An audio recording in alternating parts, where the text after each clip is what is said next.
बिस्मिल्लाहिर्रहमानिर्रहीम। अस्सलाम वालेकुम। नूरुल आपकी खिदमत में हाजिर है। हम अपनी मुद्दत पूरी करेंगे और वक्त से पहले इंतखाबात नहीं कराएंगे, ये ऐलान कर रही है हुकूमत, यानी नून लीग और उसके इत्तेहादी पीपल्स पार्टी, मौलाना फजल रहमान साहब, MQM और तमाम जमातें जो हुकूमत में हैं। लेकिन क्या ऐसा मुमकिन है वो अपनी मुद्दत पूरी कर सकेंगे और उसके लिए उन्हें क्या कीमत अदा करनी पड़ेगी? क्योंकि इमरान खान साहब तो बड़े फोकस्ड हैं, वो क्या इल्ज़ामात लगा रहे हैं हुकूमत पे, वो उसकी कारकर्दगी पर क्या सवालिया निशान लगा रहे हैं और उनकी पार्टी के दीगर लोग क्या क्या बातें कर रहे हैं और अमली तौर पर माशी सूरत हाल क्या है और डॉलर ने जो आज जंप लिया है उसके क्या असरात मुरतब होंगे और उसकी क्या वजूहात हैं, इन सब चीज़ों पर हम बात करेंगे। तो आज हुकूमत और उसकी इत्तेहादी जमातों का इजलास हुआ है जिसमें तमाम लीडर्स मौजूद थे। ज़ाहिर मियाँ नवाज शरीफ साहब पाकिस्तान से बाहर हैं, पाकिस्तान में मौजूद जो क़यादत है वो सारी वहाँ मौजूद थी और उन्होंने कुछ फ़ैसले किए, बड़ी डिस्कशन की और उन फैसलों में सबसे अहम फ़ैसला जो कि कल से जब से ये पंजाब के ज़िमनी इलेक्शन का रिज़ल्ट आया है, एक नया सवाल खड़ा हो गया था कि क्या फौरी तौर पर इंतखाबात करा देने चाहिए, क्योंकि पंजाब में हुकूमत तब्दील होने जा रही है। अभी तक के जो नंबर्स हैं उनके मुताबिक परवेज़ इलाही साहब 22 तारीख को पंजाब के वज़ीर आला बन जाएंगे। अच्छा, तो उस सूरत में फिर वफाकी हुकूमत के पास क्या रास्ता बचता है, उन्हें क्या करना चाहिए और क्या इक़दामात उठाने चाहिए, उसके हवाले से आज उन्होंने कहा है कि इंतखाबात अपने वक्त पर होंगे, यानी असम्बलियाँ अपनी मुद्दत पूरी करेंगी, कौमी असम्बली भी और सूबाई असम्बलियाँ भी। सिर्फ पंजाब का मामला है ना, पंजाब के लिए परवेज़ इलाही साहब का तो बयान यह आया है कि मैं इमरान खान के हुक्म पर फौरी असम्बलियाँ तोड़ दूँगा, लेकिन ये बाद की बात है, जब उनकी हुकूमत बन जाएगी तब देखेंगे। वफाकी हुकूमत के तौर पर जो हुकूमत ने उनकी इत्तेहादी पार्टियों ने ऐलान किया है कि हम हुकूमत चलाएंगे, हम हुकूमत की मुद्दत पूरी करेंगे। क्या ये इतना आसान काम है कि अगला 1.5 साल या 1.25 साल जो बचा है वो अपना पूरा कर लेंगे? ये कैसे मुमकिन होगा? देखिए, माशी सूरत हाल तो बहुत कमज़ोर है और वफाकी हुकूमत के पास है क्या? उनके पास पैसे हैं नहीं, IMF का प्रेशर अपनी जगह है, लोकल इंटरनल प्रेशर अपनी जगह है। हर रोज़ पेट्रोल की कीमतें उन्हें हर 15 दिन के बाद बढ़ानी पड़ेंगी, बिजली की कीमतें बढ़ानी पड़ेंगी, सब्सिडीज़ सारी ख़त्म हो रही हैं, जहाँ जहाँ मौजूद थी वो भी ख़त्म की जा रही है। तो वफाकी हुकूमत क्या करेगी? किस बल पर वो ये सोच रहे हैं कि वो ये हुकूमत अपनी पूरी करके 1 साल से ज़्यादा का जो अरसा है वो पूरा करके और अगले इलेक्शन में आएंगे और लोगों से वोट ले लेंगे? मौजूदा जो एक तजर्बा हुआ है पंजाब असम्बली का, उसके लिए तो अब बहाने तलाश किए जा रहे हैं, उसके लिए वजूहात बताई जा रही हैं, जो उनमें से किसी हद तक कुछ चीज़ें काबिल कबूल भी हैं। जो एक्सक्यूज़ आ रहे हैं उसमें कि जी ठीक है, हमारे लोगों ने, हमारे वोटर्स ने उन कैंडिडेट्स को एक्सेप्ट नहीं किया, बिल्कुल मुमकिन ऐसा नहीं किया, लेकिन क्या पार्टी की क़यादत को इससे पहले इस बात का इल्म नहीं था?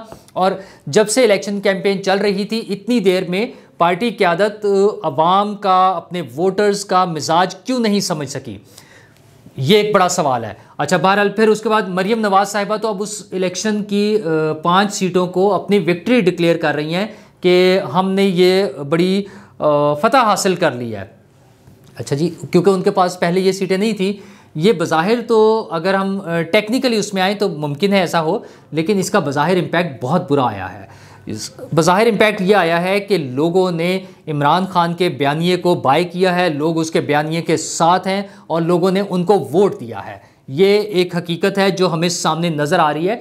तो अब यह हुकूमत कैसे चलेगी? वफाकी हुकूमत के पास, यानी नून लीग की जो हुकूमत है, नून लीग के पास और इत्तेहादी पार्टियों के पास, सिवाय पीपल्स पार्टी के एक सिंध हुकूमत के, उनके पास कोई सूबाई हुकूमत नहीं है, कोई इकाई नहीं है। इवन गिलगित बल्तिस्तान, कश्मीर, कुछ भी उनके पास नहीं है।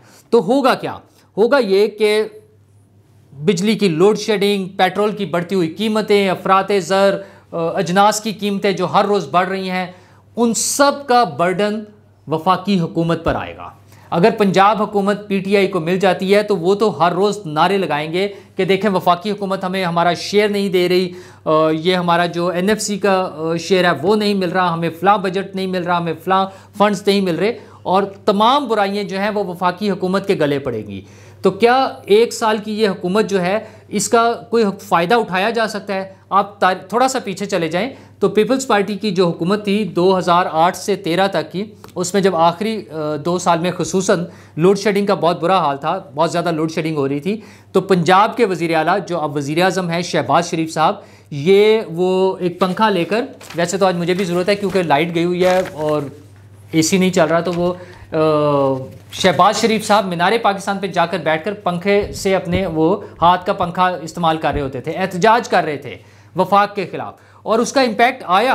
आपने उसका जो असर था वो इलेक्शंस में देखा लोगों ने कि पीपल्स पार्टी को उसका शदीद नुकसान पहुंचा। तो अब क्या होगा? अब भी तो सूबाई हुकूमतें उनके खिलाफ ही कैंपेन चलाएंगी ना, सिवाय एक सिंध हुकूमत के। सिंध हुकूमत पीपल्स पार्टी के पास है और पीपल्स पार्टी को ये उम्मीद है कि अभी तक कोई ऐसा स्ट्रॉन्ग प्लेयर नहीं आया है उनके मुकाबले में जो सिंध में उन्हें चैलेंज कर सके, इसलिए उन्हें उम्मीद है कि वो अगली हुकूमत दोबारा बना लेंगे। लेकिन पंजाब और दीगर सूबों की हुकूमतों के बगैर वफाकी हुकूमत क्या फ़ायदा उठा सकती है? उन्हें वहाँ पर क्या मिलेगा जिसके लिए वो ये सारी कोशिश कर रहे हैं? एक तो सबसे अहम बात यह है कि साइकोलॉजिकली ये प्रेशर में आ गई है हुकूमत। ये जो 17 जुलाई का रिज़ल्ट आया है पंजाब असम्बली का, इसने नफसियाती दबाव डाला है, ये अपनी जगह एक हकीकत है। अब उस पर जो मर्ज़ी नारे लगा लें, जो मर्ज़ी कर लें। आज उस मीटिंग में साथ वो क्या मुतालबा कर रहे हैं? वो कह रहे हैं कि जी आप इमरान खान को रोकें जो वो इदारों के ख़िलाफ़ कैंपेन चला रहे हैं, और वज़ीर आज़म साहब भी ट्वीट कर रहे हैं, शहबाज शरीफ साहब ट्वीट कर रहे हैं कि उसको इमरान खान साहब जो हैं वो इदारों के ख़िलाफ़ बात कर रहे हैं, उनको रोकना चाहिए और इलेक्शन कमीशन ऑफ पाकिस्तान को फौरी फैसला सुनाना चाहिए। सुभान अल्लाह जी, ये आज उन्हें याद आ गया जो 8 साल से केस पेंडिंग पड़ा हुआ था अदालत में, तब उन्हें याद नहीं आ रहा था किसी को।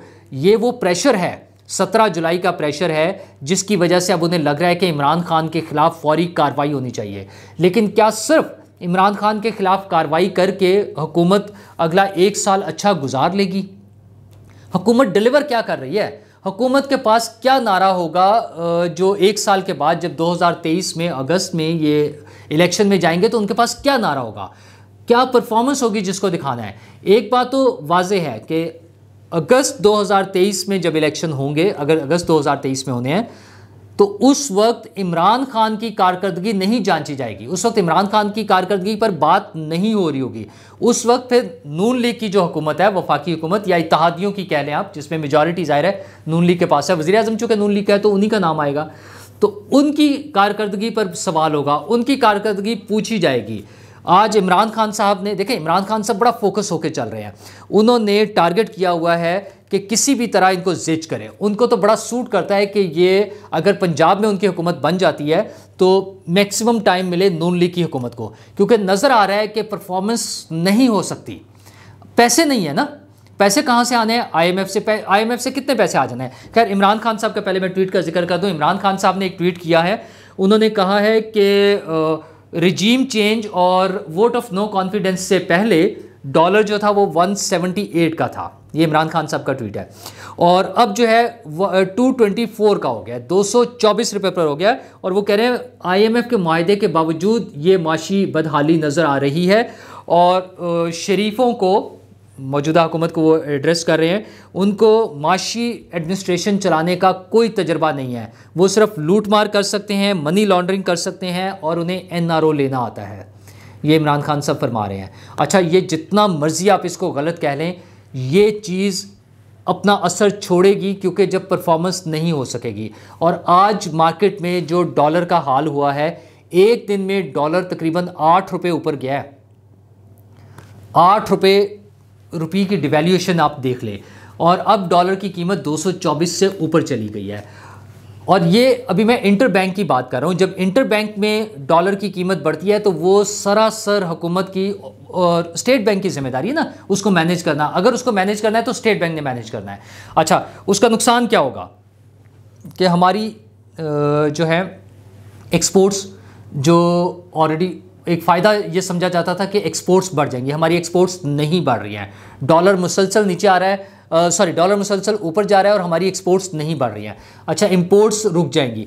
इंपोर्ट्स जहाँ रुकेंगी, रॉ मटेरियल इतनी सारी चीज़ों का आ रहा है, हमारी जो कंपनीज़ हैं, लोकल कंपनीज़ हैं जो बाहर से रॉ मटेरियल लेकर आ रही हैं, इवन वो उनकी सर्वाइवल मुश्किल हो जाएगी, वो उनके लिए ज़िंदा रहना मुश्किल हो जाएगा। तो वो कैसे ज़िंदा रहेंगे? अच्छा, कंपनीज बंद होंगी, बेरोज़गारी बढ़ेगी। सबसे पहले तो जब चीज़ें महंगी मिलेंगी तो यहाँ पर चीज़ों की, प्रोडक्ट्स की कीमतें बढ़ जाएंगी। अच्छा, इवन डॉलर की वजह से तेल की कीमत बढ़ जाएगी। ये जो इंटरनेशनल मार्केट में तेल थोड़ा सा नीचे आया है, पेट्रोल की कीमतें, हुकूमत ने भी उसमें थोड़ा सा रिलीफ दे दिया आवाम को। 18 रुपये का जो पेट्रोल पे और तकरीबन 40 रुपये का डीजल पे दिया था। ये जब डॉलर ऊपर जाएगा तो ये कीमत ऑटोमेटिकली फिर ऊपर चली जाएगी। अब इंटरनेशनल मार्केट में कम भी हो तो हमारे मुल्क में बढ़ जाएगी। तो जब हर चीज़ की कीमत बढ़ रही होगी तो इसका क्या इम्पैक्ट आएगा अगले 2-3 माह में, जब हमारे बिजली के बिल, हमारा फ्यूल का बिल, हमारे खाने पीने की चीज़ों के बिल, ये सब बढ़ते जाएंगे तो एजिटेशन होगी, उसका नेगेटिव इम्पैक्ट आएगा और हुकूमत को उसको मैनेज करना मुश्किल हो जाएगा। तो वो मैनेज करेंगे कहाँ से?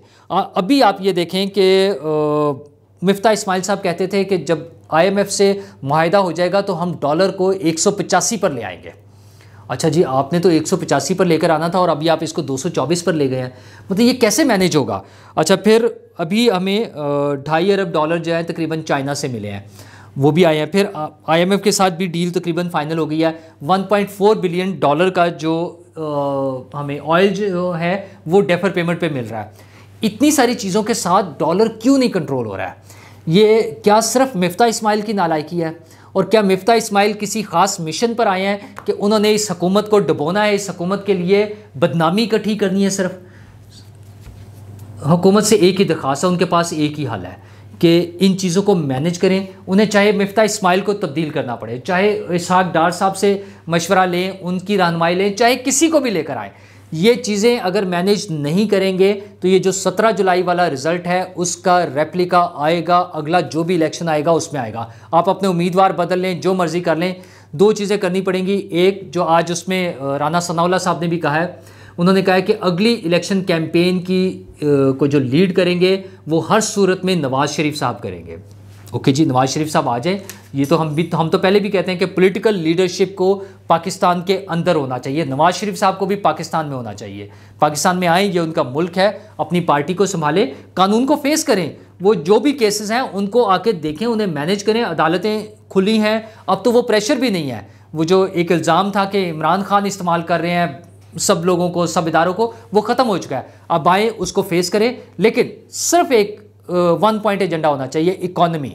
वज़ीर-ए-आज़म साहब, इकॉनमी को बेहतर करें, इकॉनमी को चलाएं, सारी चीज़ें मैनेज हो सकती हैं। अगर इकॉनमी ठीक होगी, लोग खुश होंगे, तभी आपका काम चल सकेगा। अदरवाइज़ ये 17 जुलाई वाला इलेक्शन तो कोई बात ही नहीं है। जो होगा वो बड़ा खौफनाक तस्वीर नज़र आ रही है, उससे बचें।